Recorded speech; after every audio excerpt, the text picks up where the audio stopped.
listening to the Paul Harrell Program, brought to you by Conduit Media Group. Welcome back. This is hour number 2. My name is Paul. Thank you so much for being with us today. The intersection of conservative ideas and reality. Let's go to our good friend. We got former state representative Donnie Copeland is on the line with us. Donnie, it's great to have you back on, sir. How you been? Oh, doing wonderful, Paul. Thank you for having me, man. Yes, sir. I'm glad that you could come on. I wanted to get your comments. I've got a whiteboard here. Cut, shift, raise. That's essentially, I feel like, the 3 options of this tax farce.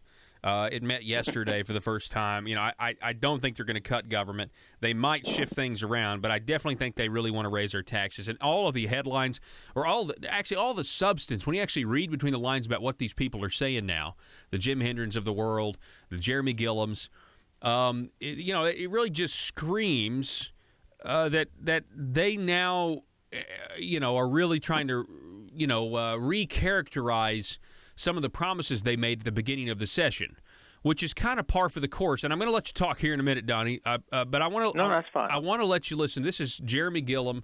Go ahead. This is Jeremy Gillum from the Tax Farce yesterday. At the very beginning, he opened and he felt the need to clarify what they were all there for. Go ahead, Joe, when you're ready.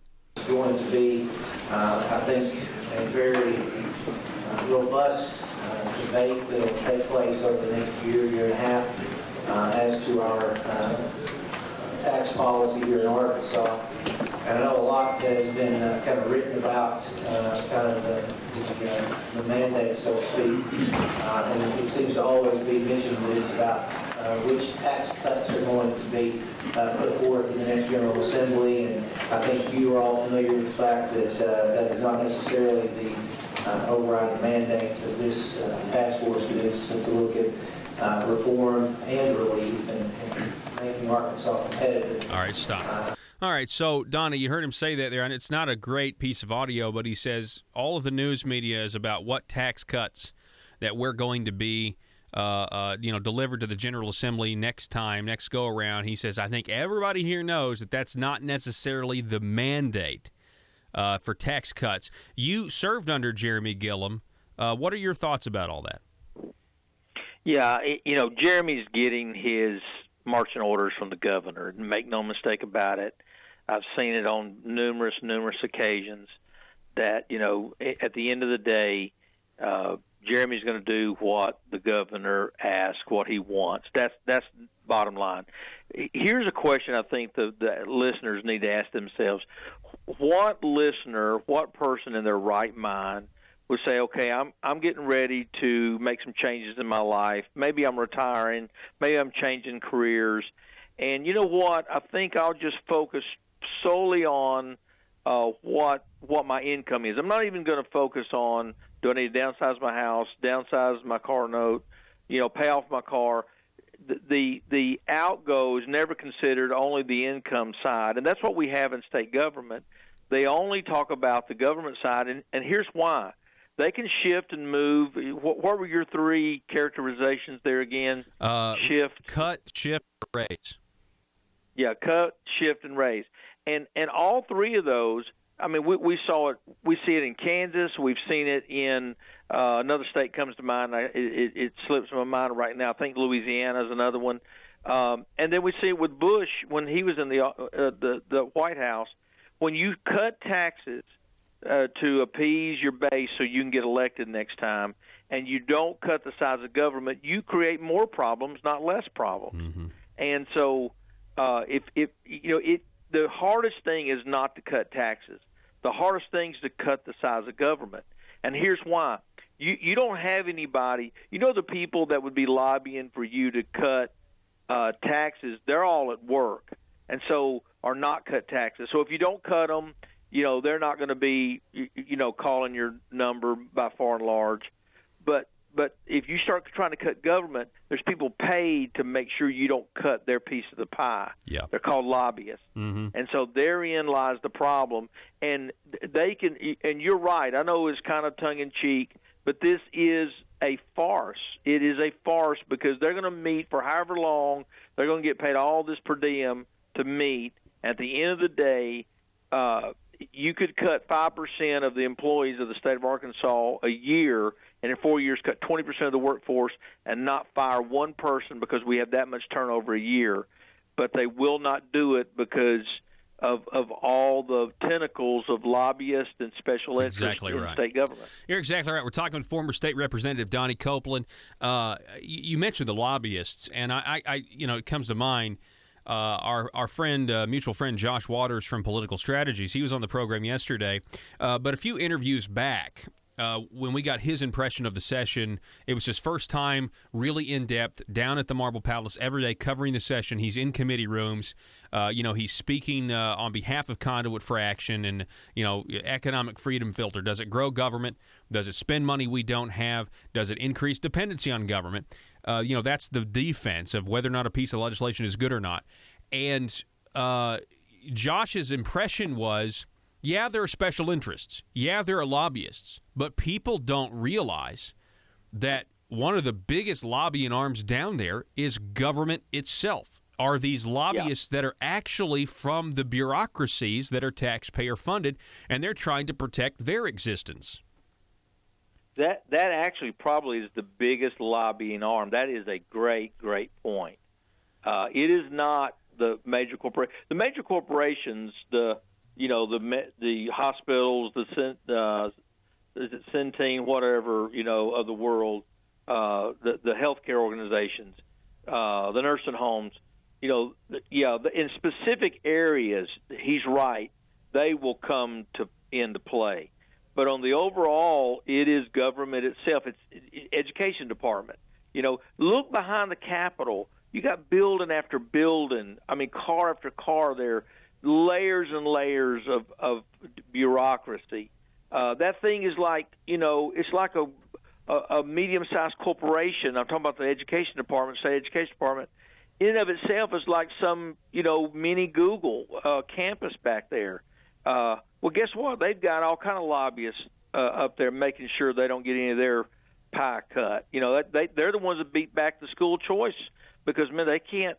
They got $10,000 or $11,000 per student per year, and the schools are in a sinkhole, but they want more. Yeah. And they've got 7 superintendents when 2 could do the job, and yet teachers are having to work to pay their own.